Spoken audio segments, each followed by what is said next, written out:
Okay, hey everybody, Hi, blast off. everybody. Blast off. We're ready to go. Welcome to this Patreon episode. And I Mm. decided this should be on Patreon because I'm interested to see what you think about this basically like court case. Because now I've become friends with one of the people involved and just Oh, sort of yeah. assumed that he's not guilty, you know? Oh, okay. But you have not before seen the court documents about the case? Well, I've looked at them, but they're really long. Oh, So I okay. So, didn't read it closely. yeah. And so it has to do with this YouTube video that I posted. It is about Alexa Nikolas. She's the girl from Nickelodeon.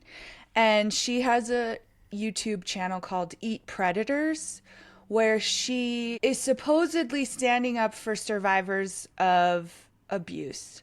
I Mm. think it's implied because she's a child star that being on the set of those shows as a kid was either abusive because they were not the nicest or Yeah. they were also all pedophiles, you know? Now I feel that the clothes for our commercial should be really cool, like funky.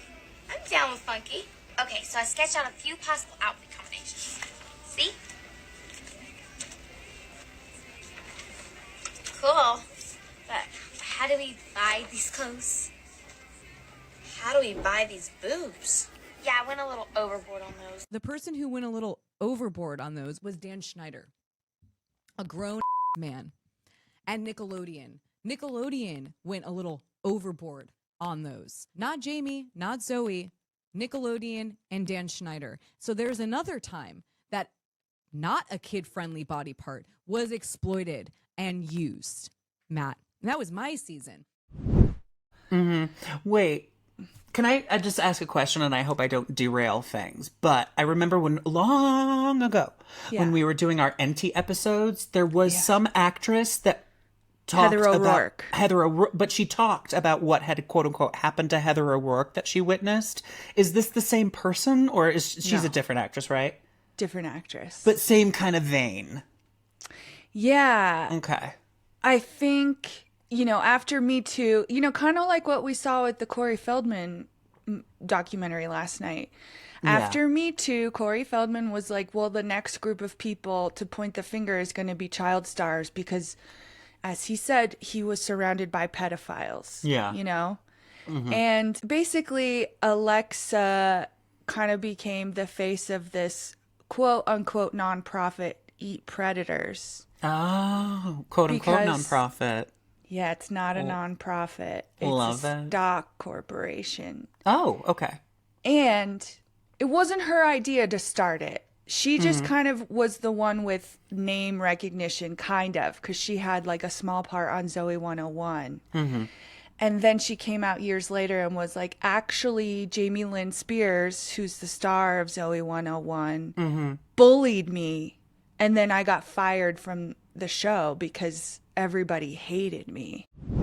So I understand this kind of all culminated when Britney Spears, someone that you were a big fan of, Yes. Jamie's sister, came on set and she had heard from her sister about, what a terrible person you were. And she Yes. screamed at you on set. Is that right? In the trailer. Or in the trailer? I went with Ian, who was our talent coordinator. So I remember going, okay. And then we went over to the trailer, and I remember knocking on the door and then opening it. And right when I went to turn, Ian like fled. So this guy's looking out for your welfare and he Yeah. just tossed you to the shark. 100%. And so I remember she just started yelling at me, telling me that I was bullying her sister. And I wanted to say something. And I just remember like literally feeling my throat, just close. I couldn't even, I couldn't even speak. And I tried and I just started to cry and like hyperventilate. And here comes Dan Schneider with his sunglasses. He looks at me and I'll never forget this. He goes, now what? And how did you interpret that to mean at the time? Everything's my fault. Oh, he was like, No. he's like, now another thing with you kind of thing? Yes. Yeah. And so she had that kind of thing to say that she was a victim of. And then she went on to get married to a guy much older than her. And so she says that he was also like a groomer. I don't know. I wasn't there.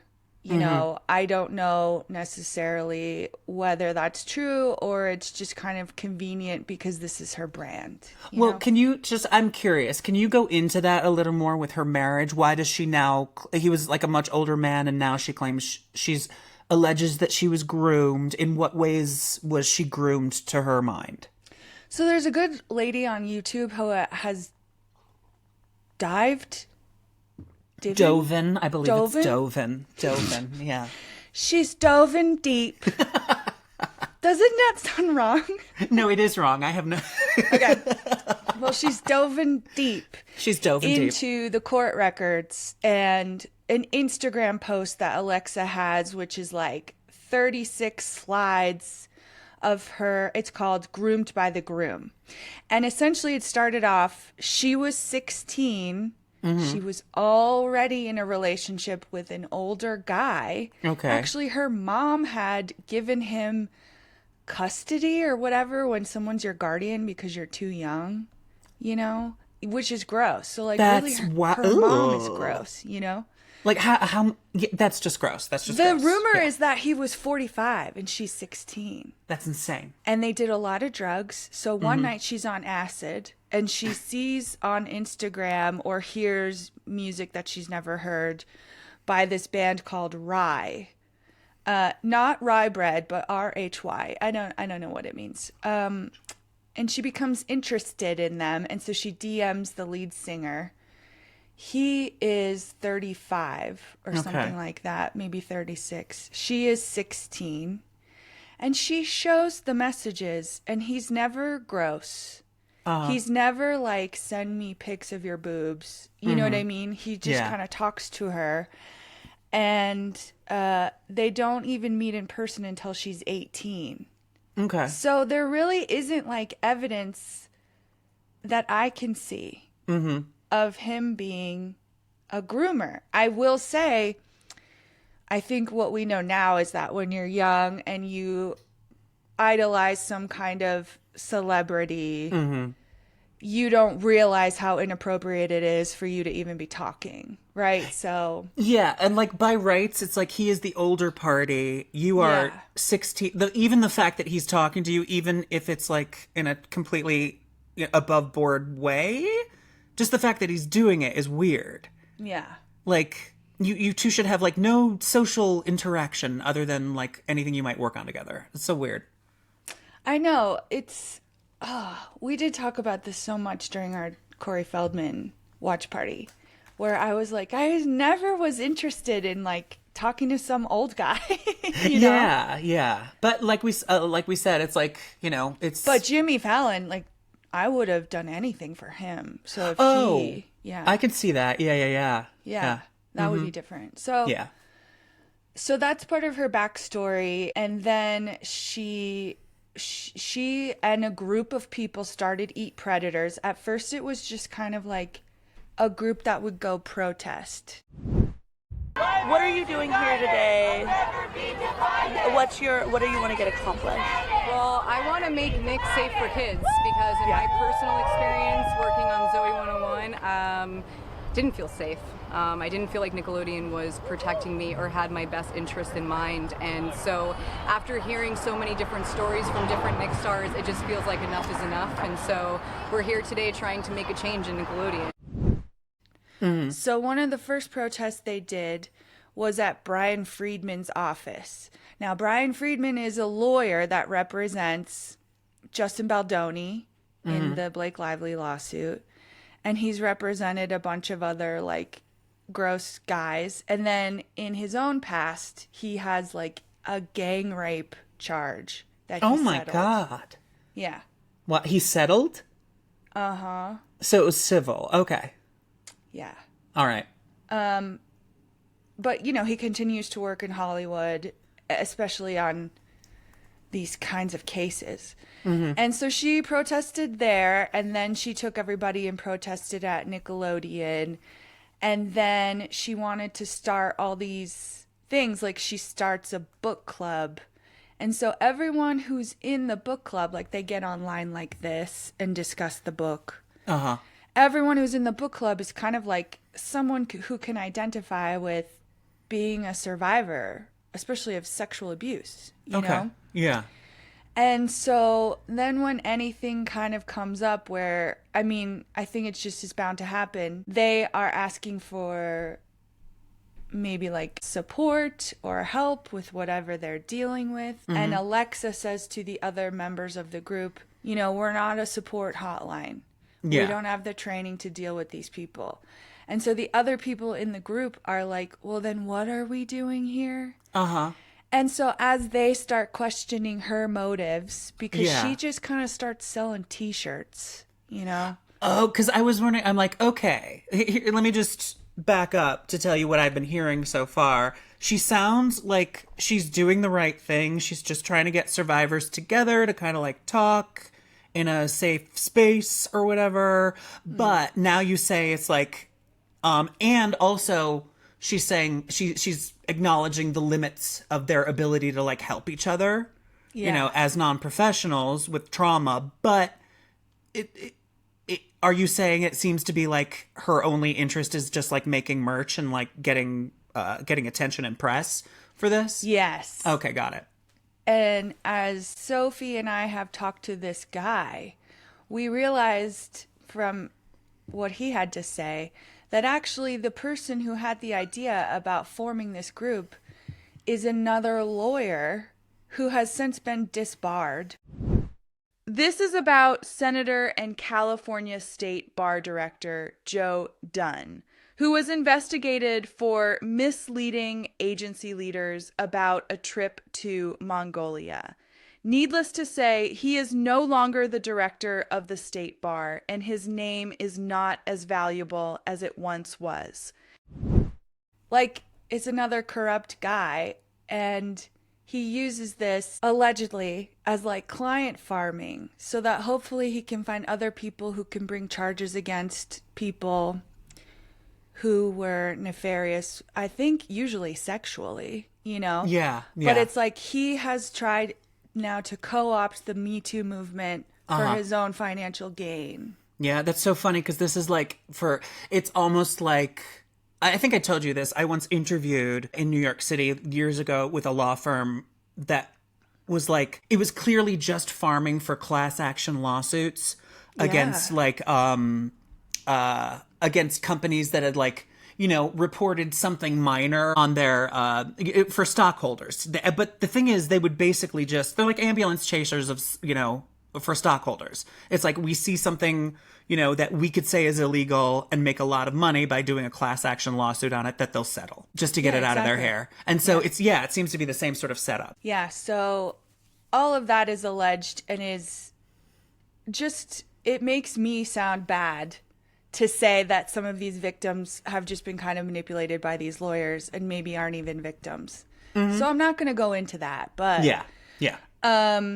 that's kind of like the backstory of this group, and that like maybe it's not set up for survivors to have support. And there's a story of another girl on YouTube who was a part of the book club, and they like to read books that are related. So they read Jeanette McCurdy's book about working on Nickelodeon shows and kind of being abused and stuff. Yeah, hers was more like verbal abuse, and then abuse by her mom, which was actually sexual abuse. Oh, really? Okay. I was wondering if you had read it. No, I have it on my Audible, so I keep meaning to listen to it, and then, you know, I keep having to deep dive this other shit for this. Yeah. What is it? I'm glad my mom died. Yeah. Yeah. Good for her. Yeah. Well, I think like once Alexa's mom dies, she might have the same kind of revelations about her mom. But right now, she'd like to point the finger at a bunch of other people who she's a victim of. So this one girl who made a YouTube video says that they would be in the book club and there would be a member who would start to have like seizures, or there was something going on. And Alexa didn't know how to handle it. Okay. And didn't like stop the meeting for this person. So she was like frustrated with the fact that, yeah, she has no mental health experience and she's getting all these people together and she's not bringing any resources. Your members who are survivors just found out that there's a predator in the Discord. You think you would kind of come into the community and calm everyone down and say like, oh, this is how we're handling the situation. If anyone needs like someone to speak to, reach out here and here, yada yada yada. She did none of that, okay? And then she was confronted about it in a voice chat. Yet again, confronted in a voice chat. Hey Alexa, are you there? Yeah, you just need to have a little bit of a heads up. So we just had the survivors listening circle, and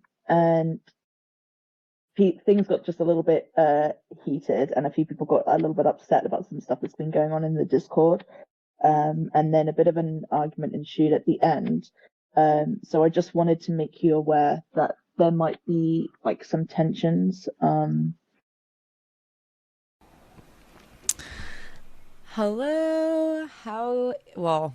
How is everyone doing here? And I did want to at least say something about, what recently happened when it comes to a specific Discord member that, I sadly learned that was saying inappropriate things to members here of Eat Predators, and you can't. Ooh, wait, I actually have a delivery coming. Hold on one second. Can you please put the package over the wooden door? Sorry. So I'm saying this. Okay. So you can't, obviously I can't control the whole thing, all we can do is if someone is showing inappropriate, hopefully this person gets my message, but hopefully what we can do is make sure that all of the members in here feel safe and comfortable, going to a mod or messaging me. Obviously, I'm balancing a lot, so I'm not the quickest person. Definitely not. But at least for me as well, can reach out to me, and things can be handled. And sometimes that means a ban, obviously, when it comes to extremely inappropriate behavior, disrespectful, harassment, you name it, then that means a serious ban. But I want everyone in the Discord to feel comfortable. And she claimed that Chad was never meant to be made a moderator in the YouTube chats. Apparently her friend had the same name, first and last name apparently, as him. I guess it just seemed like if this is starting to happen, like why is she just kind of glazing over it? Yeah. I don't know. Yeah. Okay. It's just an example of how she wasn't prepared for this thing that could be helpful or incredibly unhelpful. Well, like at least hire a professional facilitator if you're dealing with like a lot of people's trauma, in a group setting. Right. Yeah. So some of the members of this group start pointing out to her how they need to get on the same page about things like that. Are they going to hire somebody? Are they eventually going to turn this into a nonprofit where they're putting in all this time planning protests, talking to survivors in a Discord, blah, blah, blah, but they're not being paid, And so they're asking her questions about that. I believe it costs money to also belong to the book club. So money was coming in. And once these people start asking Alexa questions, she goes in and changes all the password and locks them all out. And then they sort of figure out, okay, they're being pushed out and she's just taking over. Oh, okay. So wait, it's not everybody involved in this group. It's just like certain dissenting voices that she's locked out? That's what I'm not totally clear on, because she's the face of it and there are a bunch of people behind the scenes, Okay, yeah. So what we're getting to is she had a couple people. There's Kaylee, there's Kay, And then there's a black guy named Shift. That's what he goes by. You know, he's got a real name. Yeah. I love that name, actually. And It's so cute. Shift comes in. Like, they all have their expertise, right? Shift comes in because he's been an activist, especially in, like, Black Lives Matter, and gone to and organized protests. So he comes in because he has experience with this. Yeah. Then Alexa's starting to get more notoriety, so she does an interview with Christy Carlson Romano, who's also kind of the face of this kind of child actor thing. The Nickelodeon kids weren't like allowed to like be friends with the Disney kids. Agreed. Because God forbid we share our work culture together and have something in common with. When I asked to be released from my contract, Nickelodeon was first like, no. And then my mom said, well, this can get legal. Your mom advocated for you. Oh, my whole life. My mom is my best friend. When they called to release me, they said, okay, we're releasing Alexa, but we have one request. And I was like, what? And they said, your daughter's not allowed to come to the Kids' Choice Awards or any Kids' Choice Awards after. And I remember hearing it and old going, were you? I was 13. And they punished me.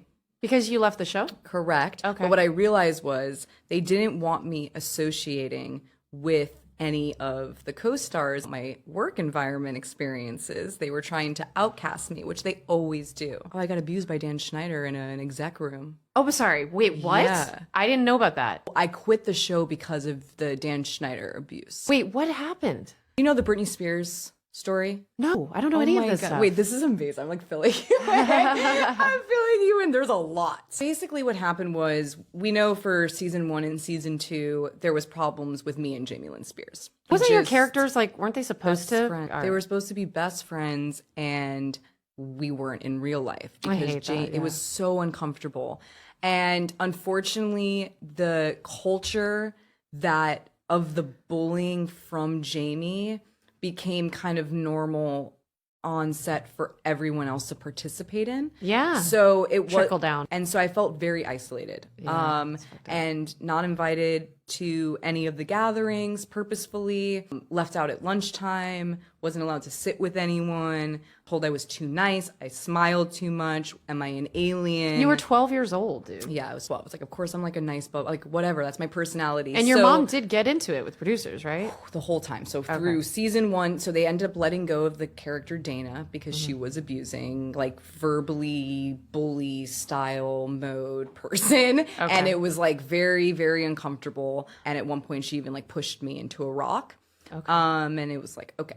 It's time for everyone to talk. And so my mom had a conversation with them, and I guess they ended up letting her go. And so in season 2, we had a new character, Victoria Justice. I was so excited because I had no friend on set. And so I thought this is an unbelievable opportunity for me now to have a friend on set. Her and I like hit it off. Like we were like best friends at first sight kind of thing. We were best friends for most of that season until one day I think her and I ended up getting like in a tiff about a boy. Like it was very mundane argument. It was like girls. She was upset about something about a boy. Show up on set and I open the makeup trailer and Jamie's sitting in there and Victoria's standing, and the entire second season Jamie never spoke to Victoria once because she was friends with me. So that entire season, Jamie did not feel the need to go towards Victoria since her and I were best friends. Walk into the trailer and they're whispering to each other and they turn around to me and laugh. And I'm like, oh, no, like, no, this isn't happening again. Yeah, That's me cry about it. Execs get mad at you. And so just work, and not say anything. It just got progressively worse. And my mom then had to go again to the execs and say, hey, this is a problem again. They did not care. They said, this is not called Nicole 101. It's called Zoe 101. And she has to suck it up. Fast forward, it's our last day for season 2. And as per usual, the talent coordinator comes to the trailer, knocks on the door, tells my mom he's bringing me to makeup and hair. And I walk over to makeup and hair. He looks down, I remember, and says, actually, Jamie and Brittany want to talk to you in the trailer. Oh, boy. And I went, And Britney's an amazing person. She has apologized to me. Personally. Oh, wow. Britney Spears apologized, but Nickelodeon hasn't. I go, Britney, and I'm thinking to myself, maybe Britney wants to step in and mediate. Like, this is so great. Was your like mom with you? Ian, the talent coordinator, lied to my mom, said he was bringing me to makeup and hair, and then brought me to Jamie and Britney's trailer without her knowledge. I remember being kind of nervous, but also kind of being hopeful because you're a kid and it's Britney fucking Spears and you're just wanting everything to go away and you're hoping that she's going to come and save the day. Like your pop icon's going to come and like make things better. And so I remember walking up into the trailer, and as I opened it, I remember turning to my right to say something to Ian, and he was disappeared. So he left me there. Okay. He left a 12-year-old, 13-year-old there. And he's a talent coordinator. When I open the door, I see Jamie run to the back of the trailer. Like she just runs. And I'm like, that's fucking weird. And Brittany goes, come on in. And so I come in, and I remember the door got locked. And I was like, that's weird. All of a sudden, she just started yelling at me. Okay. Like full She took it back blown. to, where is she from? Louisiana? She's from Louisiana. She took it back to Louisiana. She's like, she's like, this is time well, for think me to about how defend my she sister. and she was probably just trying to be protective, but no, yeah. Yes. Okay. It's like either way, it wasn't okay because I was a 12, 13-year-old. Yeah, but yeah. in retrospect, knowing the dynamic that was at place for her, it's like, of course, that's what ended up happening. And oh my God, poor Brittany. You were like, yeah, no, right? but seriously, she's in a horrible situation there. And she was like 8 months pregnant, so she was hormonal too. And I remember she was rubbing her belly while she was yelling. And it was like she was trying to calm herself. And you could tell it was very unhinged in a way that felt like someone was manipulating her. And I see Jamie back there, and she's afraid to come up, but she's letting her sister do all of her perpetuating the abuse again, but now with her sister. Okay. And so I start crying, and the entire trailer is just spinning almost at this point because I look up to Britney Spears, and that was scary. I have an adult screaming at me saying, I'm never going to work in this industry again, she told me. And I go, I'm going to puke.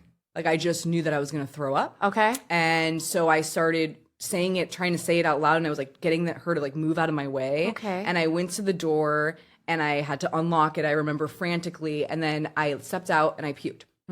And I remember just running to my trailer, come barging in. My mom thinks I'm at makeup and hair. Come barging in, screaming, crying, throwing up, and I'm in fetal position in the bathroom in the trailer. My mom is like, what's going on? What's wrong? She's freaking out, but I can't communicate to her because I'm in a trauma flight mode, Yeah. And so I'm just trying to communicate, but I can't, and I'm puking. So she like opens the door and screams like, where's the teacher?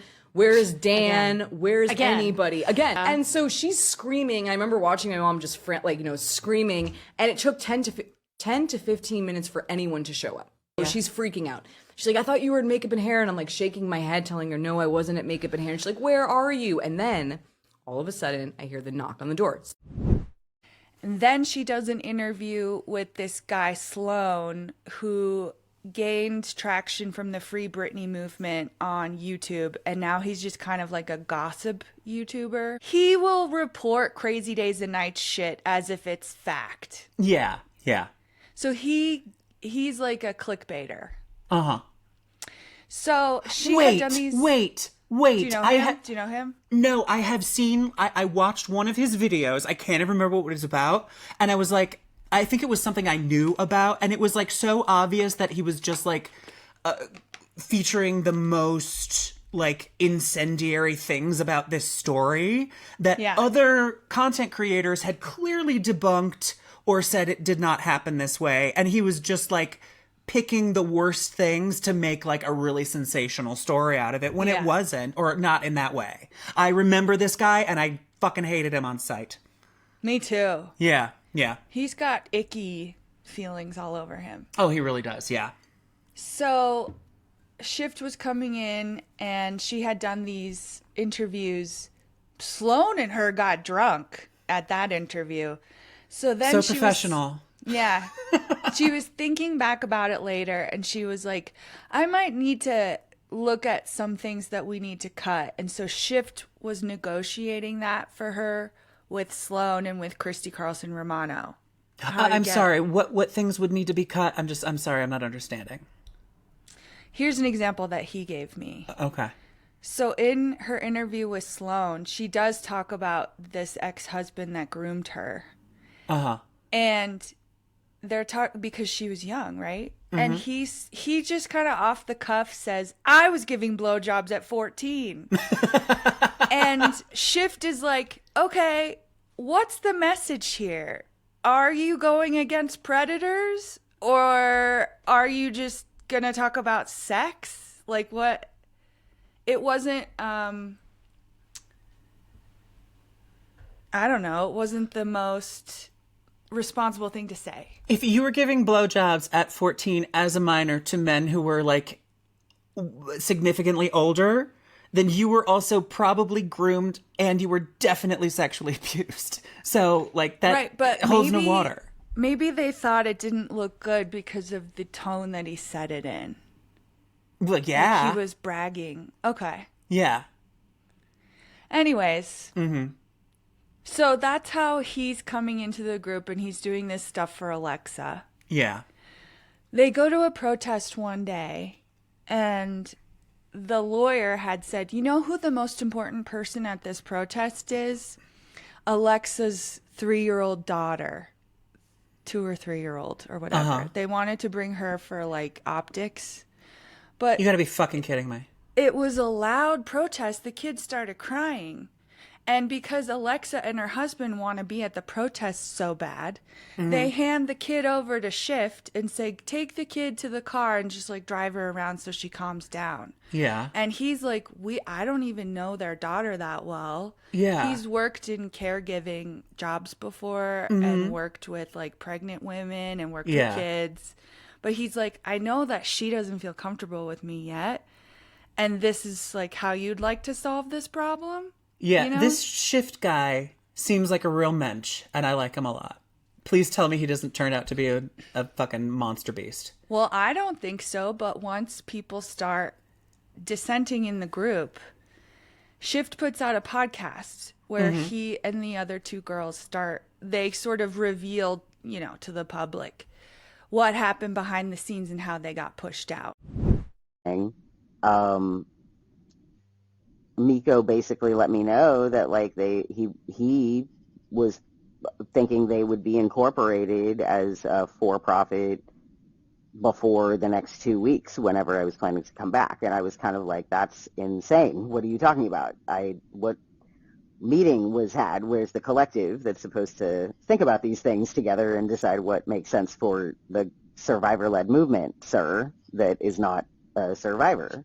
You're the husband of the celebrity involved in this thing, but like, from what I understood, there was leadership, there was a collective of leaders, but the one who had brought me into Eat Predators, Alexa, was telling me, don't trust this person by the time I got down there, and I had no idea what to do with that. But Kaylee, Alexa, was actively facilitating an exile and shunning and tooling me into doing that. And I also had an incentive to get money flowing so that people were compensated for their work, because I obviously knew I was doing work even before I was down there. And then as soon as I got down there, it was Eat Predators, and then it was Alexa as a unique element to it, that both are in need of professional management at this point. I talked to both her husband. Actually, I talked to her husband, her mom, and her best friend, and all of them were like stoked about the idea of there being an opportunity for a reasonable and knowledgeable person to come in and support Alexa specifically, that was also incentivized to get things going with the group. It didn't really feel like anybody was in a position that they wanted to maliciously like steal a movement, but like as opportunities arise, people make decisions, and then, the telephone game of ego shit going into the communities of people that do support her. I just can't imagine how she's not getting a lot of, I certainly was definitely feeding her nonsense and ego and bullshit while I was down there, not knowing that y'all existed. It's so ironic to me that like just days before you came in thinking this must be like some magic, that literally I had just been saying to people, like, when I was just so confused and shocked by the way that Alexa responded when I tried to have this conversation with her, when I told her, that like we're doing way too much work now, basically for this, it's no longer a volunteer kind of thing. It's like, way too much on both of our plates. And yeah. So he posts the podcast in January of 2023. And so then in March of 2023, Alexa files a restraining order against him. Okay. And we're going to go this through person that she was totally willing to just hand her child over to drive around solo. Insane. Okay. Exactly. Yeah. And can I just say one more thing? Because I just want to get it out there. To me, at this point, right now, if you are in any way showing your kids' faces or involving your children in content of any kind, I'm sorry, I'm done with you. It's just not the thing you do anymore. Ever since Ruby Frankie, it's just like, we know how bad it can get. And so people shouldn't be doing it. And she's a child star. And she's trying to be out here advocating for child stars. Exactly. She's just like, it's the cycle of victimhood. Yeah. Yeah, I think. Anyway, I don't want to get too into that. I just wanted to make a point. So we're going to look at this stuff that she put in this restraining order because Alexa's fans are like, because she talked about him so much, she goes on live and is like, my stalker, my stalker, my stalker. Oh my God. It sounds like Lauren Matthias. Who's that? Oh, she's the others gave us all that information about the crash out she had, the 9-hour live. And she's constantly doing the same thing. She's like, I won't mention her name. She's just like, uses every opportunity. Instead of even using a pronoun, she's like, my stalker. Mm-hmm. Yeah, so anyway. Yeah, Alexa tried to like give Shift a different name for a while too. But then maybe because of these court documents, people found out who he was. And I wanted to, let's play devil's advocate. Let's look at this thing that she filed and say, is she right? Okay. Yeah. So as you can see, this is her request for civil harassment restraining order filed March 20th, 2023. Okay. She writes her name at the top. Then she says additional protected persons, which is her current husband, Michael Gray, and her daughter, Nova Vespertine, who's actually 2. I'm sorry, Vespertine? That's awesome. Do you know where that came from? No. She's obsessed with Bjork. And so she's that's where I recognize that from. I love that word. Yeah, it's one of Bjork's best albums. Yeah, she's named both of her kids that last name. I don't have kids, so I don't know. But I'm like, is there something that could happen if your kids have like a different last name than you? Is there anything to worry about with that? Well, no, because I have a different last name for my mom. Okay. Yeah. I know it happens a lot. Yeah. Okay, so she's marked here that Shift has served briefly as a volunteer for my organization, Eat Predators, from approximately October 2023 through November. And then this is a typo. Oh, I was like, why is she going back in time? Well, she wrote 2022, but obviously that's impossible, and she must have rushed through this. Yeah. Then we get down here. Mm-hmm. So his real name is Manny. Oh, got it. Okay. How did this person harass you? Explain below. So Alexa writes, Manny posted an hour-long live video announcing he's going to physically stalk, vex, harass, and intimidate me with no legitimate purpose for the 3rd time at my next public event on March 23rd, 2023. I watched that video, and I don't believe that is what he said. Okay. But he did go to the same protests, and then he stayed 100 yards away. Okay. In the video, he discloses his plans of unwarranted video surveillance and unwanted interactions with co-conspirator Maurice Hubbard, who states, "We gonna show up as ourselves. It's going to disrupt. I fear for my life." Oh, see Exhibit 85. Mm-hmm. I fear for my life every time I make a public appearance because Manny's stalking consistently causes severe emotional distress, and his actions continue to escalate. Okay, but his actions continue to escalate. You've only pointed out one single action. Well, then there's this next one. Okay. After physically stalking me for the first time, Manny posted a picture on January 20th, 2023 of a man pointing a gun with the caption, "Name everyone who has left you." He listed both my name and my husband's. He has previously discussed his gun ownership with me in person. I want to show you what it is. Yes, with my name and my... Oh. Okay. Well, it is at least Let me incendiary. It's threatening. It's threatening. Legitimately. Okay. Let me show you. How do you find Exhibit 17? Exhibit 85.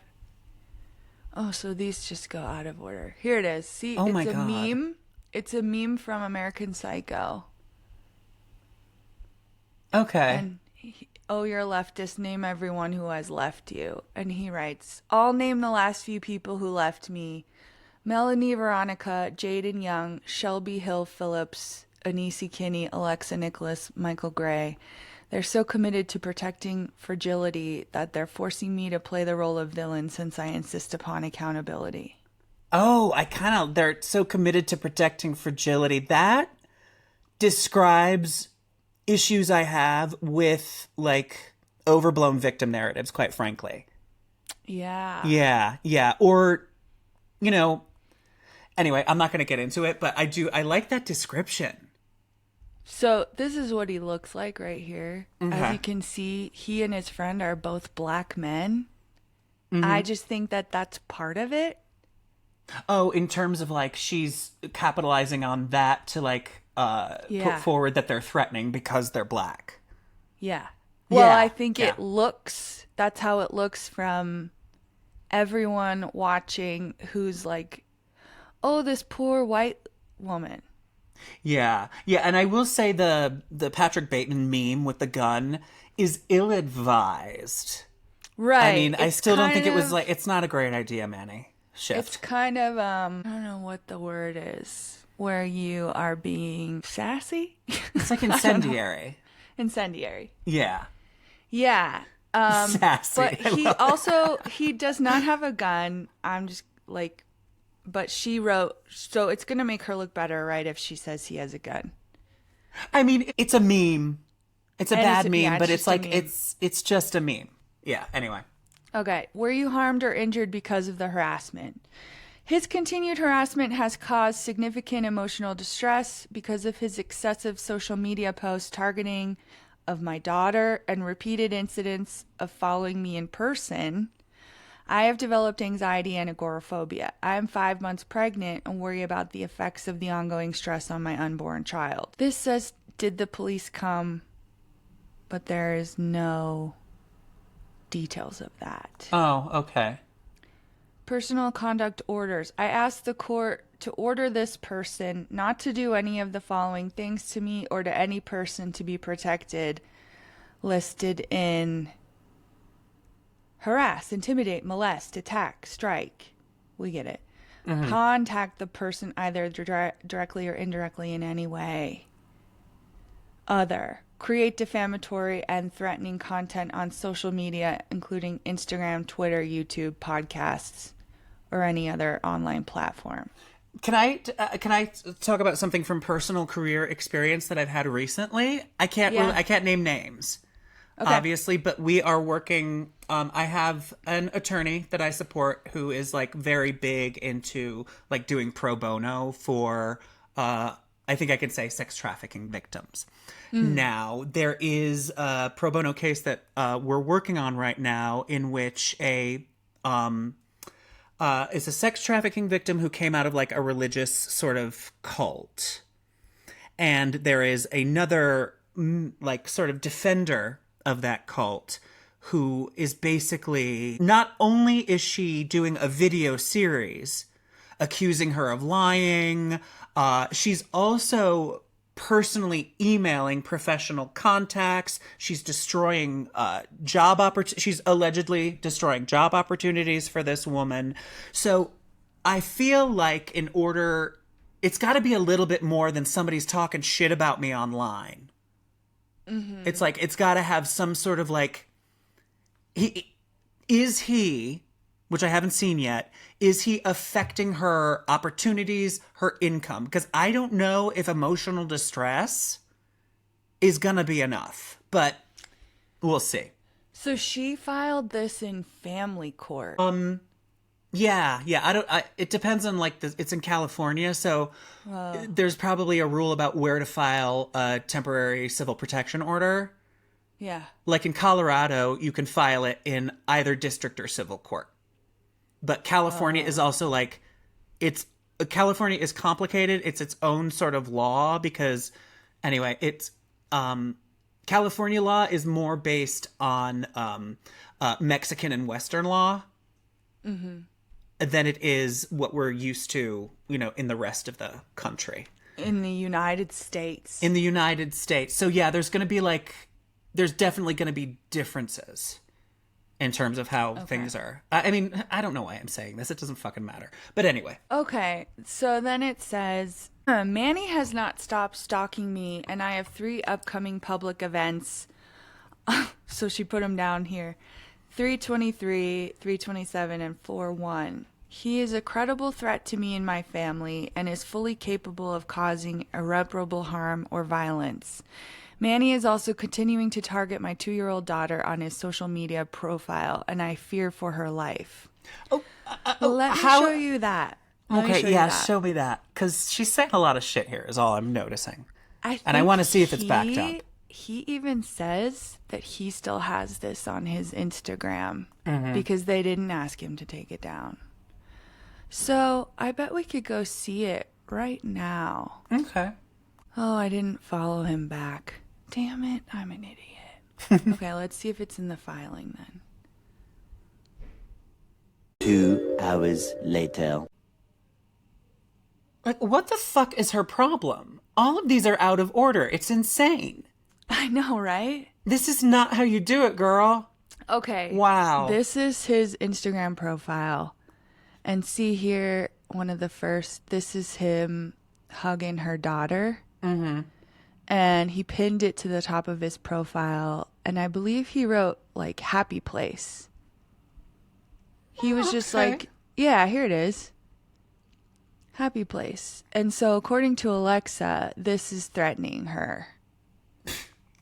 But, like, he said to me that he just really liked, he was like, have you ever had kids in your life and you just, like, realize how lovely they are? No, the thing is, I don't want kids, but I really do love playing with them, enjoying them, hanging out with them, and then when, like, things get dicey, hand them back to their parents.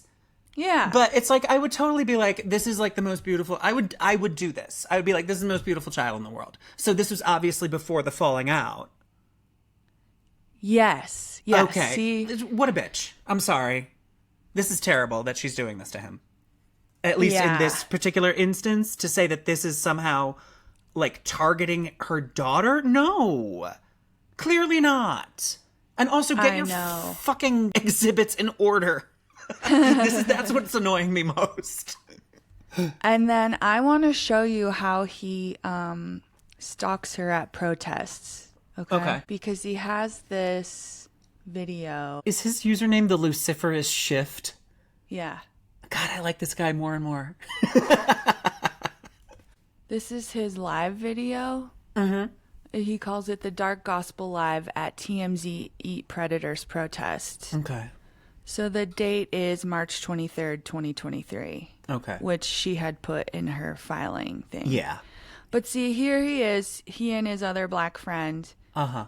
And they're out here playing the violin. And they're over 100 yards away. And then Shift has a microphone and he sings. And plays the guitar. It's my own design. It's my own remorse. Help me to decide. Help me make the most of real and a pleasure. I love this song.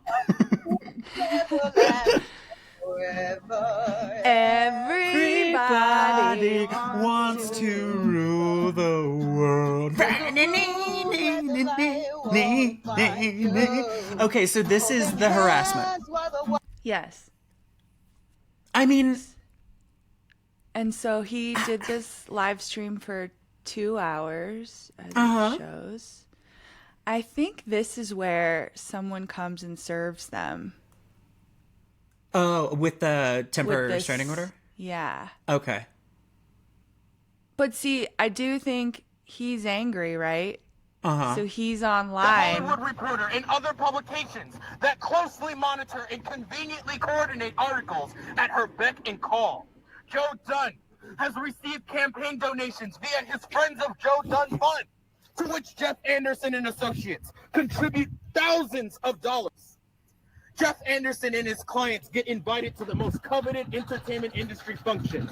The most recent one being the Grammy Recording Academy funded and hosted Music Cares Person of the Year Gala. Don't come Alexa near me. Nikolas. Do not come near Dunn, me. and Do not come near me. all attention. What purpose does rubbing elbows with gatekeepers like Russell Simmons serve a survivors movement? The same purpose served with $1 million in gifts given directly to Joe Dunn's state bar regime from disgraced and disbarred lawyer Tom Girardi. That's bribery. And the California State Bar may be more than interested in Joe and Jeff's meddling in activist movements like Me Too and Eat Predators. Who will hold them It is accountable? fire. That is correct. Who will hold them accountable? We will. Investigate Joe Dunn. Investigate Jeff Anderson. Investigate Alexa Nikolas and stop client farming. Okay, wait. Now I shall read a selection from... What's he talking about? Okay. Is this as like I deep was lore? saying- Uh-huh. Yeah, as I was saying, the mastermind behind Eat Predators is Joe Dunn, who is, like I said, he's been disbarred.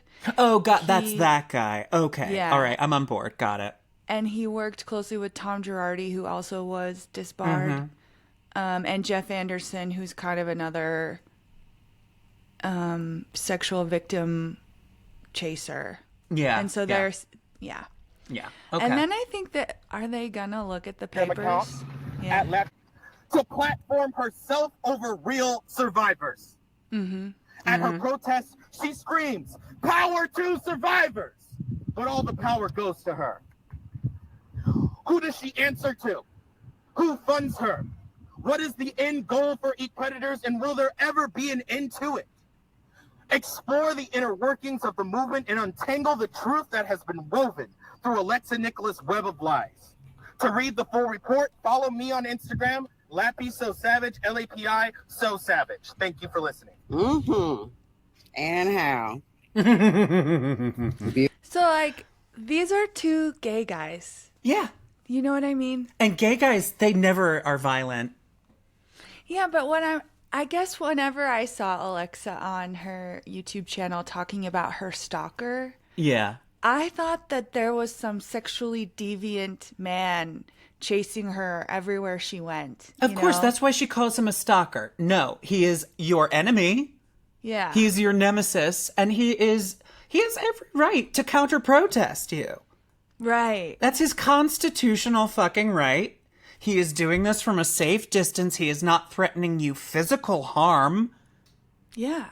So I'm not a lawyer, as I've said 1,000 times, but I can't see a judge looking at this and being like, no, your claims are counter to what I see happening here. This evidence doesn't hold up. That's Right. what I would say. Right. Yeah. It was granted, the restraining order. Really? A temporary restraining order or a permanent one? It's still going on. I don't know how long things last. Oh, the judge might have granted a temporary pending hearing. I think all that has happened, but I guess I don't know. Okay, But, yeah. Here's another exhibit in her thing. She says Manny and Maurice, that's who we just saw, announced stalking. So they have a press release.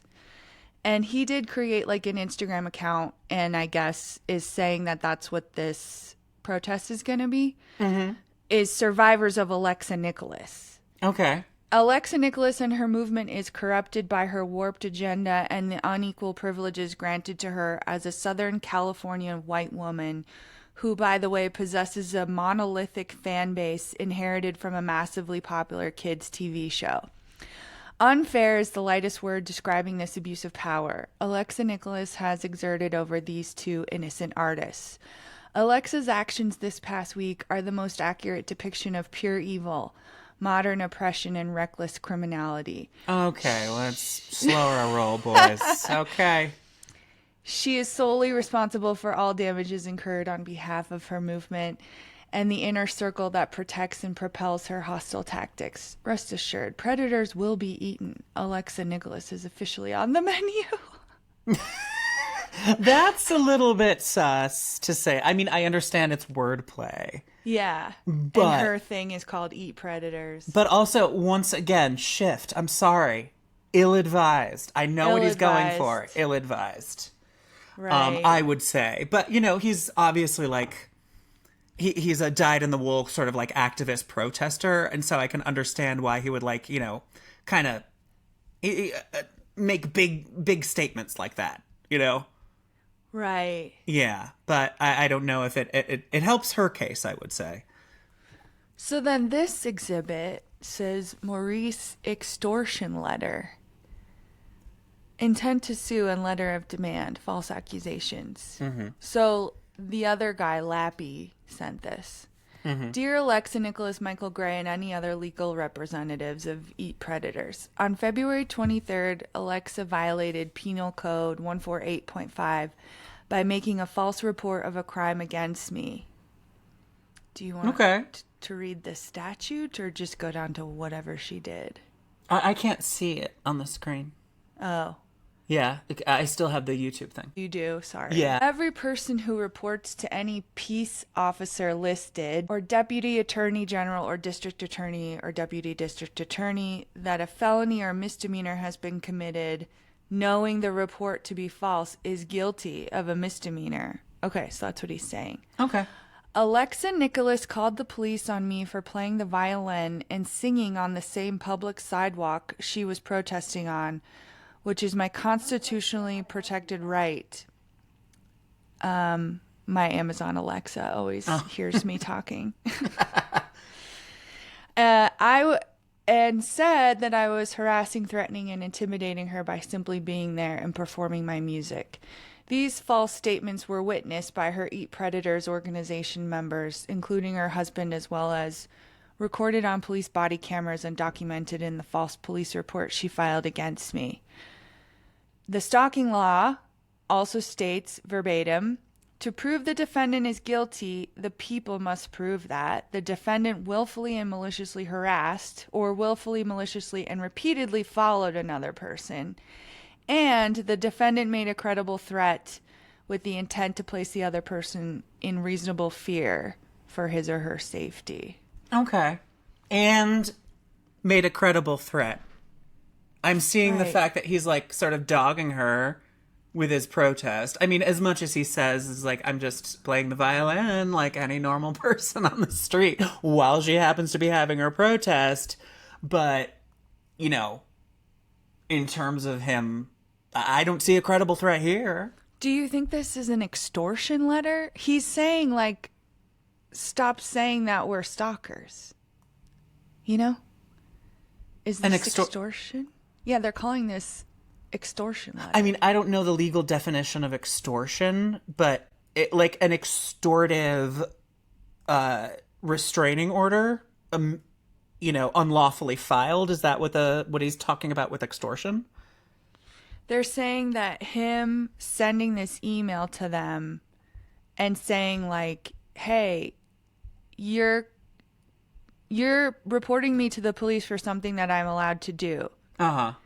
And Alexa in her filing says this is an extortion letter. When really he's just like, this is my intent to sue. No, extortion is, I believe, and somebody correct me if I'm wrong, extortion has to do with like, I am trying to like force money out of you. Yeah. It's like, financial. Or maybe it's not. If you don't want me to tell your secrets, you have to pay me. Something like that. That's or it's like extortion could be like a protection racket where it's like, I hope nothing bad happens to your convenience store here. You know, that's extortion. Yeah. Yeah. So like then they sent him a cease and desist from this law firm. Uh-huh. Which, I mean, I think if you're getting a cease and desist, maybe you should stop. Well, I mean, we've gotten cease and desist and we fucking haven't stopped. Well, they never came from a law firm. That's true, but, I mean... Yeah, okay. We don't know. It's a cease and desist. I mean, it has no, like, legal weight. It's just like, please stop, or we're going to... or we will do something to you. Exactly. Legally. But this is not like a legal instrument that forces you to do anything.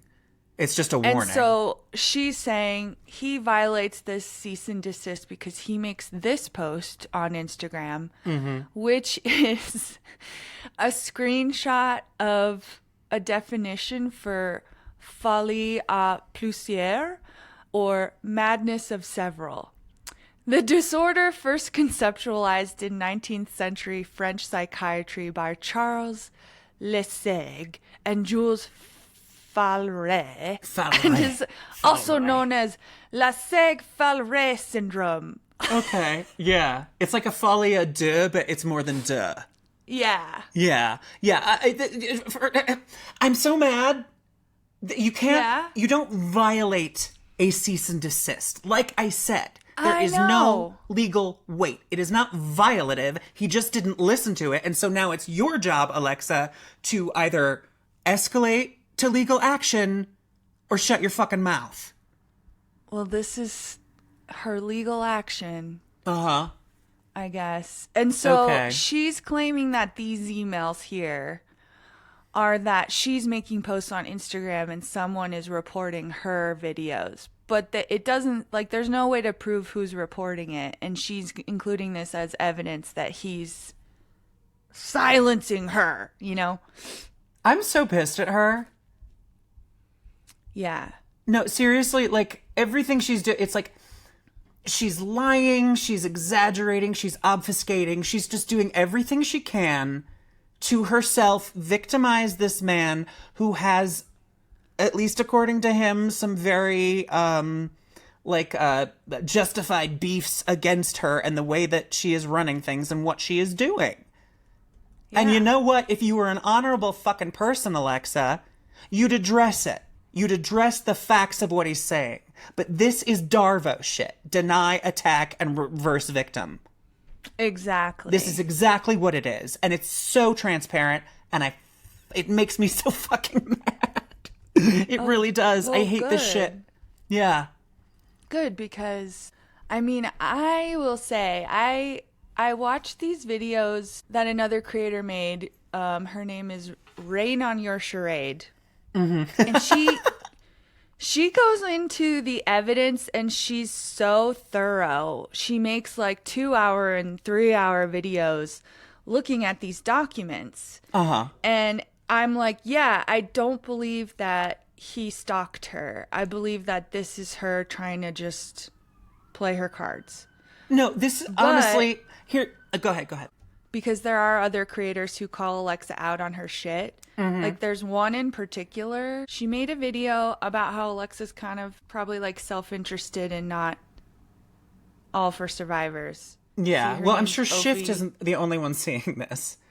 Yeah. Yeah. But this creator, Ofi Doki, made a video against Alexa. So Shift joined her Patreon. Okay.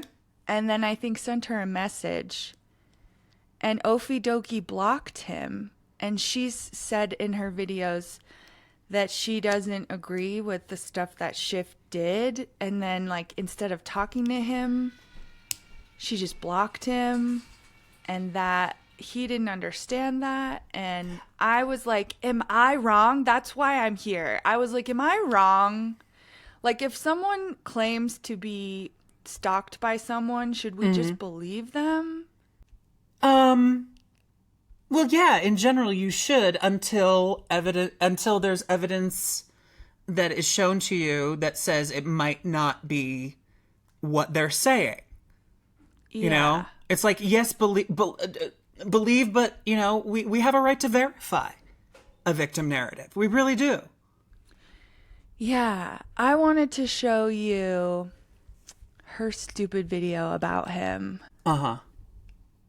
And I have not seen this woman at all, so this will be interesting. Here we go. She calls this video Exposing My Stalker. Look at him here in his little hat. He looks like a little Frenchman. Like, I'm just like, I'm sorry. He looks really adorable. He looks gay. Like, I'm just like, I don't know.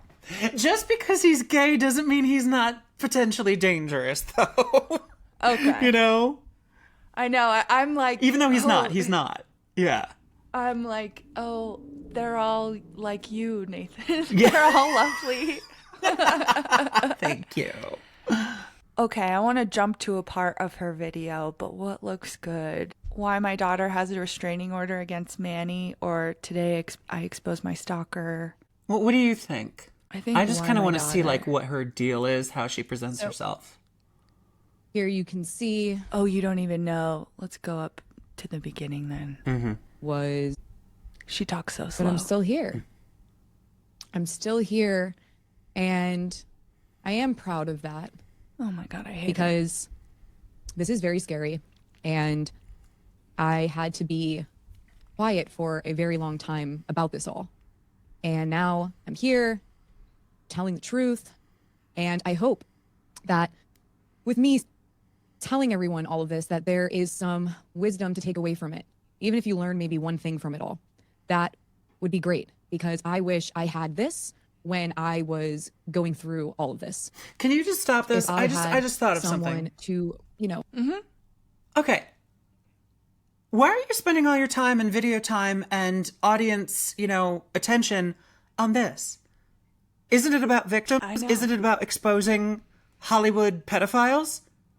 Mm-hmm. But is this all you're doing? Mm-hmm. Why can't anybody see that? That's all I can say. It's like, it's so obvious what she's doing and what she cares about.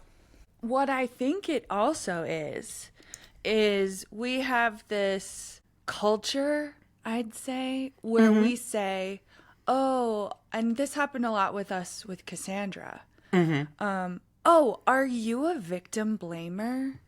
Do you not believe victims? You know, we have this culture where we say believe women, like women don't come forward and accuse people unless usually that it really happened, you know? Yeah. Yeah, no, and I think as a default, that's great. Trust, but verify. Right. And so I think there are a lot of people, especially people that follow Alexa, they've been conditioned by this like believe victims thing. And that's the only thing I can think. Shift thinks a lot of people in the court are starstruck. And he's like, she wasn't even that big of a deal. She was on Zoe 101, but like people my age and a little younger watched Zoe 101 when they were kids. So are those the people who are like running the court now? And they're like, I was a huge fan of Alexa. No. Can I speak directly to Shift? I don't mean to like, I'm not condescending, but nobody in court gives a shit. At least in my legal experience with attorneys and judges, etc. This is absolutely not a thing. They don't care who she is, and they probably don't fucking know. And B, the reason this happened, the reason that the restraining order was probably, allegedly, in my opinion, put forward or passed by the judge, whatever, is because she's a white lady and they're two big black men. Simple. Yeah. Simple. I agree. They may not know who she is, but there's still like a strong threads of racism throughout the legal system. Yeah. Yeah. So it's like, no, it has nothing to do with them being Star Trek. It's because you're black, Shift. I'm sorry. No, that's exactly what it is. Yeah. And she has kids. I think that helped her too. The kid. Oh, absolutely. Yeah, no, her throwing the kid into the ring, that will also get a judge to probably do things that maybe they shouldn't, I think. Yeah. And I think maybe, I don't know what I would have done, and I'm also not Oh an no! activist. Did I lose you? Well, it's just me. It's just my show now. What I was saying was, I'm not an activist, so I don't have like this bone in my body, but I feel like if someone was mad that I posted a picture of their kid, I would probably take it down. But I don't know. I don't know, because it wasn't nefarious either, in my opinion. What else can we watch? I hope that you're able to take something away from it. And even if it's just courage, because it does take a lot of courage to sit here and go through this all over again. And I just want to say hello to the chat. And I do want to give a shout out to every survivor out there of stalking. And it's something that there's not that much visibility when it comes to stalking. And I had to learn, on my own, everything. And it was so overwhelming and scary. And so I just want to say to all the survivors out there of stalking, you are seen, you are validated, and you are supported. So today, wow, we finally made it. We finally made it to my stalker. I'm going to be going into him. I'm going to be going into the TRO. I'm going to be going into the RO. I'm going to show you the evidence. And so trigger warning, obviously. This person is definitely scary. And I do want to give a trigger warning before beginning, before showing his videos, etc. So please be mindful. And if at any time, obviously, you feel overwhelmed, etc., please step away, take care of yourself, self-care. So everyone can see, I guess, in the thumbnail who my stalker is. And, before beginning, I do want to let everyone know that somehow this person is connected to, Dan Schneider, which that's not going to be today, but that's what leads there. Oh my God, the audacity to say that he's connected to Dan Schneider. That's crazy. This is like conspiracy theory shit. And not only is he connected to that person, but he also got connected to Michael Milos, which I have evidence of. And this just shows you how Michael Milos is her ex-husband that she accused of grooming. Scary it is for survivors when they come forward. The aftermath of it is very scary.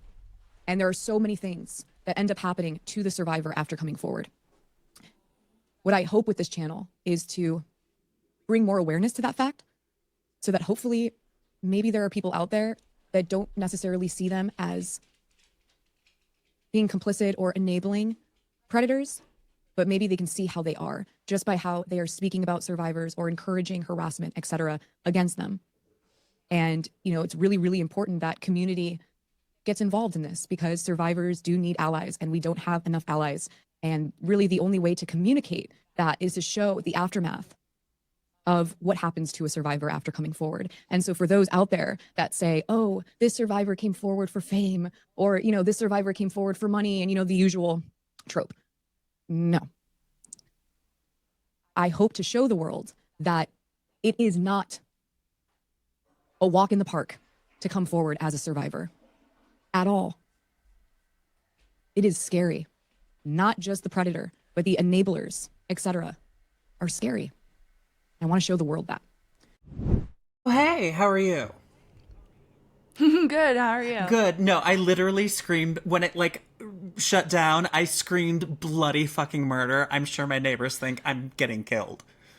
No, we could still see you at that really? point, which was so funny because I was like, what happened? It's still Did going. you see me screaming? No, my computer shut down, and I was like, what is this, a blue screen? Fuck you.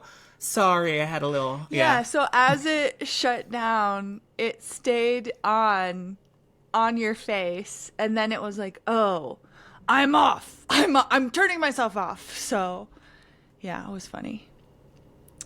I got to a part of her video where she says how she met Shift. Okay. I just wanted to see what she had to say and see if it was interesting to you. All right. Well, can you please keep in the part where I have a literal fucking meltdown for the Patreon audience? Yeah. Okay, cool. I want them to know the real me. Yeah, me too. Awesome. Thank you. Will was the villain. It was so bizarre because it was so meta, that book. And I'm sure people who are in the chat who were part of the book club can definitely agree with me on this, how meta it actually was. But like I said, the book was about 5 survivors who, got together weekly in a basement to talk about their trauma. And each chapter was one of the survivors' stories. And there was this man named Will. And Will was the person who ran the group. Will emailed them all and was acting as if he was empowering them. And he got them all to join this group to tell their stories. And we find out at the end that Will was actually the villain, that he was the predator. The whole point of getting them to tell their stories was for him to consume Oh, them. fuck you. Fuck. Turn this off. Turn this bitch off. Consume their stories. Turn her off. Right? Exactly what I happened. can't look at her again. Oh, all that pissery is like, I'm so head up right now. I'm sorry, Patreon audience, but... So she did a live, I just wanted to let you Okay. know. She did a live the other day because it's very complicated, but within this Blake Lively, Justin Baldoni stuff, they basically the whole lawsuit from Blake Lively is you sexually harassed me on set, and then the narrative when the movie was coming out was that I was a bitch. So I'm accusing you, and I have evidence from text messages that you planned a smear campaign within the media, right? Against Blake Lively, which is retaliation, which is illegal. And so in looking into these PR people who planned this smear campaign, they've found other smear campaigns. And some include a website about Alexa Nikolas, which is all about like the lies that she's told. So her website, it's not hers, but her smear website is brought up in this new filing from October. It's not that new. Her website is brought up as like, can we figure out who's behind this website and these other websites? And we think it's this PR team that worked with Justin Baldoni. Alexa finds out she's in this lawsuit. And she's like, oh my God, Brian Friedman, who's Justin Baldoni's lawyer, and the guy that she protested at the beginning of her protest career. She's like, Brian Friedman is creating these smear campaigns against me.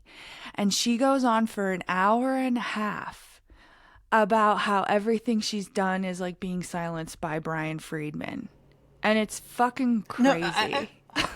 All she's showing herself is paranoid and extremely self-centered.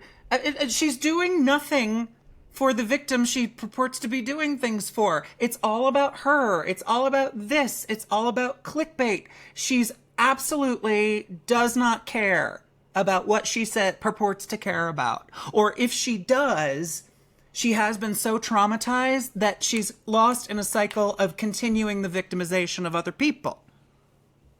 Yeah, right. I think I don't know that- anything about yeah. her, but what she's doing is like not what she thinks she's doing at all. Right. Yeah. No. And she's lying. She's bald-faced lying. So she brings up in this live, it's really actually interesting because she says, the fallout from these smear websites is really bad because there's even one, she brings it up here. There's one that's about a regular person who's not a celebrity. And she's like, this ruined this woman's life. This woman can't get jobs and she can't blah, blah, blah. And I wrote in the chat, I said, oh, like you did to Shift? Nice. Oh my God. Well, no, this is where, a restraining order, in my opinion and experience, becomes like necessary. It's like, it's not just like I'm spouting my opinion about you and your movement online. It's like I'm affecting you IRL. in terms of opportunities, Right. your ability to make money, your fucking actual reputation with real people who are not on the internet. And I feel like it would be hard to gauge, you know, whether she's losing money because of stuff that he said, because everything that she's had going for her has been kind of, you know, like little interviews here and there and not really like jobs. You Yeah. know? I mean, she's doing what they all do. Making a mountain out of a molehill. Yeah. As a way of getting attention, you know, putting forward this like trashy false victim narrative. It's like we've been through this so many times, and it's just like they always get so much support, like you said, from these people who are completely incredulous or credulous. I don't know what the word is, you know, and lack critical thinking skills. And you know what? I understand because obviously, a lot of women have been through this. And it's like, you know, it's very easy to hook people who have been traumatized into your case, I would bet. And it's giving manipulative, it's giving profiteering, it's giving selfishness, and nothing pisses me off more than hypocrisy. So I think you're right. And I think I'm in Schiff's corner fully. Yeah. Okay, good. Yep. So he has lost jobs. It has ruined his Well, then life. he should sue her. He, at the moment, he doesn't have a place to my live. God. But I think he's really, like you would say, avuncular. Oh, yeah, yeah. And he's got a lot of friends, so he's moving around from couch to couch, it sounds like. And he does keep talking about how he needs a lawyer. But he's kind of focused right now because he hurt his knee, and he's trying to get these social workers to help him get into physical therapy. I don't know all of the details, but it's kind of like, this is what's affecting me now.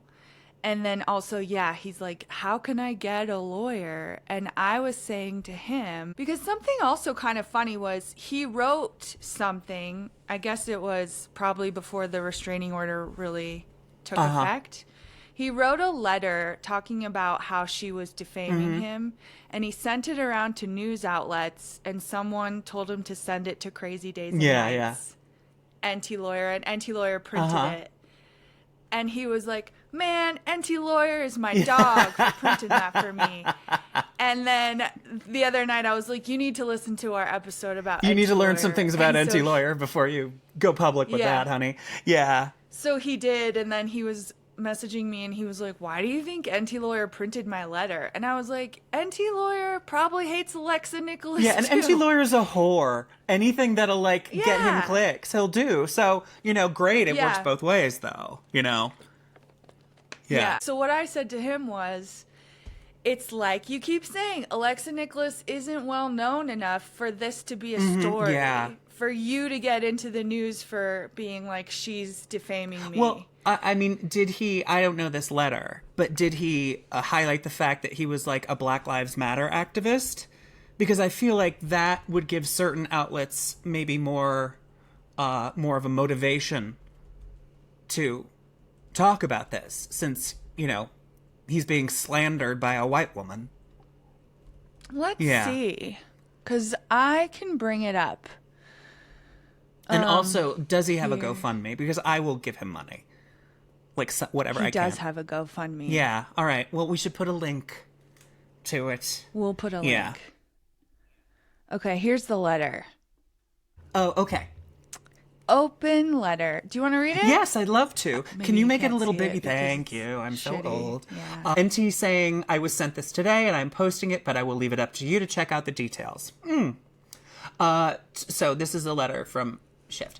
To whom it may concern. On January 23rd, Alexa Nikolas, Zoe101, tweeted this, the link, claiming she has a stalker and is afraid for her life. Over 71,000 people liked the tweet. It's gained nearly 10,000 reposts and over 4.7 million views. On Instagram, her posts describing the alleged stalking, quote-unquote, have gained thousands of likes as well. I've been informed that I am the alleged stalker, quote, Will. That's the pseudonym she gave me on her recent post containing false, warped claims. Although she used a pseudonym, some of her posts contain text messages that reveal my real name. My real name is Shift Haley-McMurray. There were enough identifying details for many people to recognize her posts were about me and contact me about it within hours. I've also been informed by mutual acquaintances that she is telling people I'm Will. Although the pseudonym she chose for me was apparently derived from the villain of a book we had recently read together in a book club, William was also the name of my deceased father, who Alexa and I had talked about several times. You bitch. That was me. And she had seen tattooed on my arm when I was a guest in her home for 5 days. I have never stalked, harassed, or abused Alexa in any way, shape, or form, and I can prove it.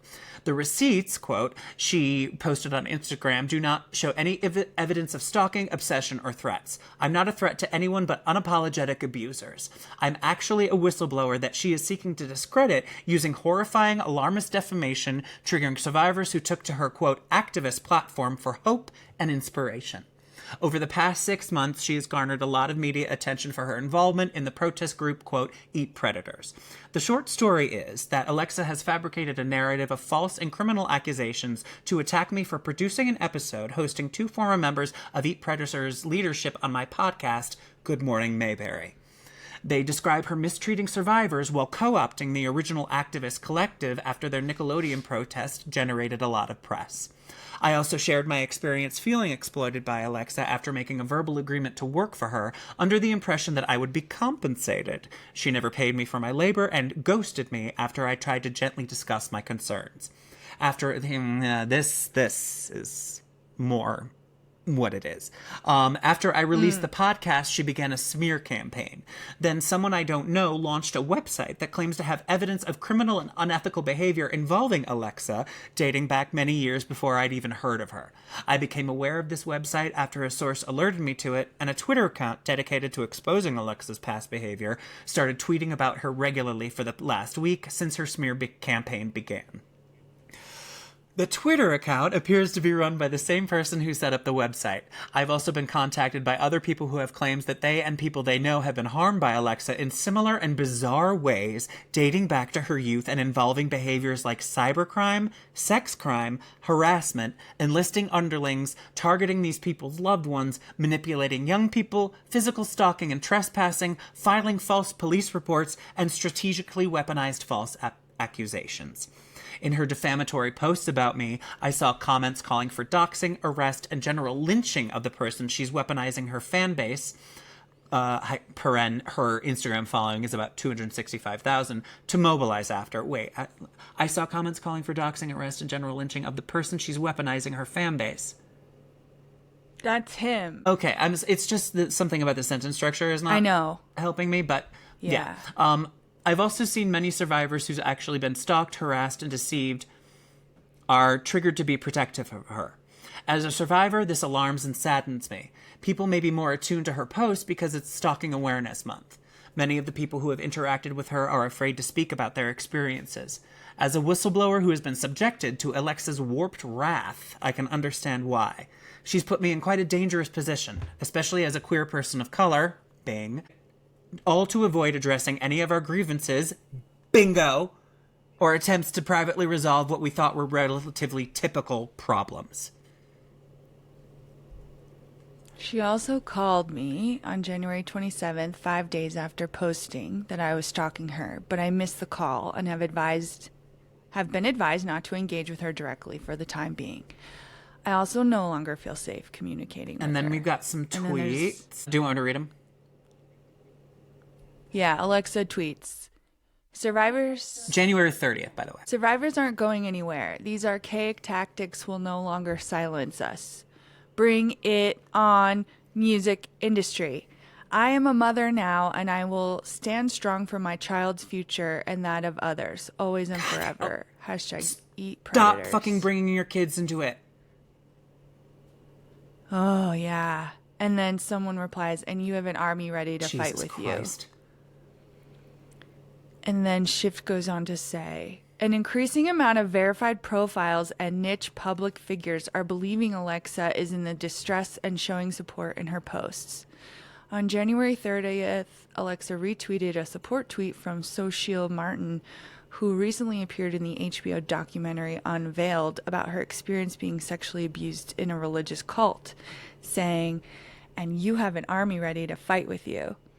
My social media accounts have been inundated by anonymous profiles defending Alexa, many of whom seem unwell and unclear on reality and confused but rational people trying to make sense of what is happening, and it has put me in fear for my safety. I'm reaching out to the media in hopes of clearing my name to hopefully protect myself. Please let me know if there's any further information you need to make a thorough assessment. I can also connect you to other survivors who may talk on or off the record to support your work sorting this shit show out. Okay. What you and I need to do is, you know, all of our podcaster friends, if they could, like, if we could ask them to, like, do a segment and post this letter, because, I mean, he says it beautifully. You know, he basically is saying everything that we've talked about and discovered during this episode. And, yeah, I just feel like, I feel really bad. Well, so do you think this should be a public episode? I do actually. Yeah. Maybe even just like a public special episode. Cause, this is ridiculous. Yeah. Well, this is vicious. Yeah. I'm thinking that, cause we're allowed to talk about it. We can talk about whatever the fuck. You know? Yeah. Yeah, and I don't want to trigger, you know what I mean? Like me saying to you, "Hey, let's look at this evidence and think about it critically." Yeah. I don't want to put it out publicly if it's going to be like triggering for him. But in the end, if we come to the conclusion that he didn't stalk her and he's being defamed and his life is being ruined, I don't know, then can we help in some way? Yeah. You know? I think this letter is a great resource for people to, like, delve further in a way that is rational and reasonable. Because I don't know. I can't imagine anybody with a thinking, rational mind can look at her videos, think about what's happening, and see that, like, she's obviously completely self-absorbed in all of this. I know. Yeah. I mean, it's just, I understand that she has groomed survivors to defend her. And I can't blame any of her audience who's on her side because, you know, they're dealing with their own trauma vis-a-vis this. But, you know, she needs to go down and he needs to get a home and a job and physical therapy. And if we can help him with that, I think that would be great. I think so too. All right. Okay. Yeah. I mean, I don't care how this goes. Have... I don't care how this goes. If people like give a shit for this, I don't care. Well, let me I haven't listened to the episode you did with Sophie yet, so I'll listen to that. Oh no, that's just so I get like more information about this. Yeah. Yeah. So the idea behind that episode, because we weren't trying to necessarily tell this story, but it comes up as a side story. We're going, how are these people connected behind the scenes with these smear websites, with Brian Friedman, and then these lawyers, like finding out that this lawyer is the one who had the idea to start Eat Predators. Yeah, yeah. You know, it's almost so like it's kind of all about it's that. like how these movements are astroturfed in order to actually not help victims. Exactly. Yeah. All right. Yeah. Yeah, that sounds very much like a Sophie jam where it's like we're like what's happening behind this, which I think is great. But let's help him out if we can. Yeah. Okay. All right. Awesome. Okay, bye. Bye, everybody.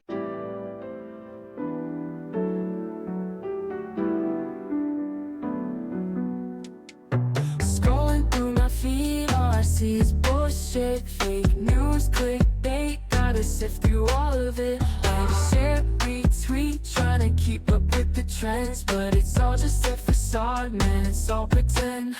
Online bullshit, that's all it is. You say you're living large, but I know it's just a myth. Online bullshit, can't you see? We're all caught up in the nonsense. It's time to break free.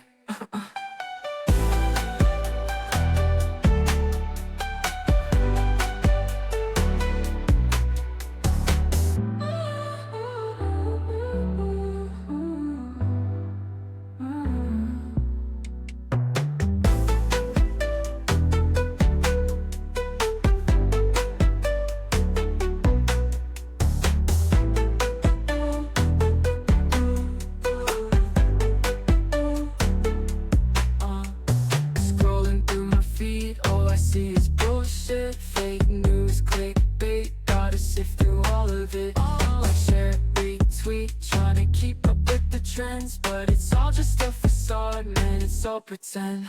All my bullshit, that's all